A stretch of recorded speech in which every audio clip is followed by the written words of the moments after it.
I'll go eat with the rest of you then, you say shakily. Sister Emma has fed right into your suspicions that this favor of being hired protection for Melanie is sinister. It didn't make sense from the start. Why does Melanie need protection? Why would Mistress Lorraine ask you when you have proven nothing in the ways of combat skills? But then why the sword? Why would Mistress Lorraine give you such an exceptional weapon? As Sister Emma has already put it, maybe Mistress Lorraine expects the blade to return to her just without you carrying it. Maybe the blade was meant to buy your trust temporarily. Frustrated, you hurry and grab the key and ring from your satchel for safekeeping and follow Emma down towards a door you haven't seen before. The door opens on its own as Sister Emma nears its frame. Inside is a well-lit room in which a large dining table stretches from one end of the room to another. The sides of the rough-hewn cave walls have tapestries, tables, candelabras, and more old, ominous paintings. The table itself has a long, dark purple cloth that runs its length. And as you look towards the end of the table, you can see Mistress Lorraine sitting at the head, staring right back at you, a silver goblet in her hands. Now that you notice Mistress Lorraine looking at you, you notice that every other head is turned to look at you. All but one. You see Melanie staring down at her empty silver plate, as if avoiding your gaze. The room is filled with silence besides the happy clip-clopping of Sister Emma's shoes on the stone floor as she goes to take a seat and beckons you to come and sit next to her. If you hadn't felt like an outsider before, this experience has ensured you do. Conversation between the witches starts up again slowly but in hushed tones and undisguised glances. While this feels eerie, you chose to eat dinner with the coven for a reason. You've nothing but questions spinning in your head, and each time you seek an answer, you seem to only gain even more questions. You need answers. But to what questions? You are unsure. You lean over to Emma.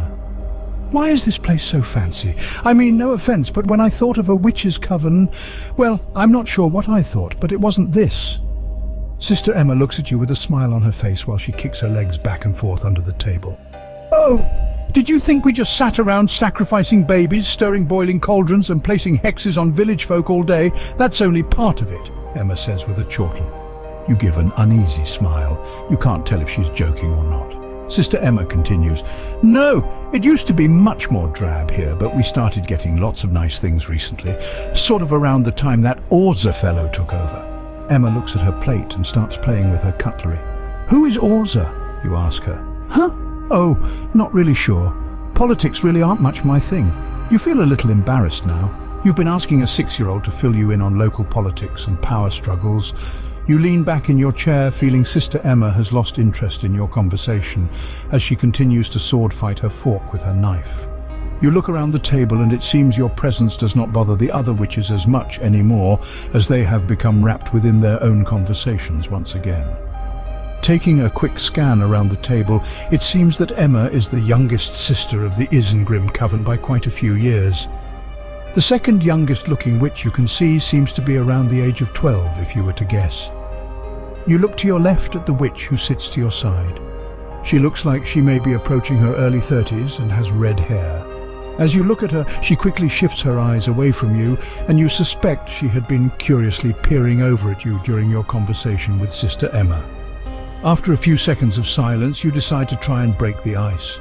What is the Izengrim coven? I mean, what does Izengrim mean exactly? It sounds familiar, Izengrim, Izengrim. You repeat the word a few times over, listening to it dance in your head. The witch speaks quickly. Izengrim comes from the word Izengra. It means the god Izengra. We follow his ideals and the path he set forward. The witch says and continues into a deeper explanation. The way she talks, it almost seems as if she's competing to see how fast she can say each word. Some words tumble over one another as she speaks faster and faster. Sister Emma taps you on the shoulder and whispers in your ear. That's Mina, she says, pointing at the witch you were speaking to. She tried to make her speech more proficient with the spell but botched it and, well, you can hear her. Sounds like the words are trying to crawl out of her mouth at their own will. You nod acknowledgement at Emma's words. To continue this special 2-part episode adventure, continue to part 2, linked in the corner of this video.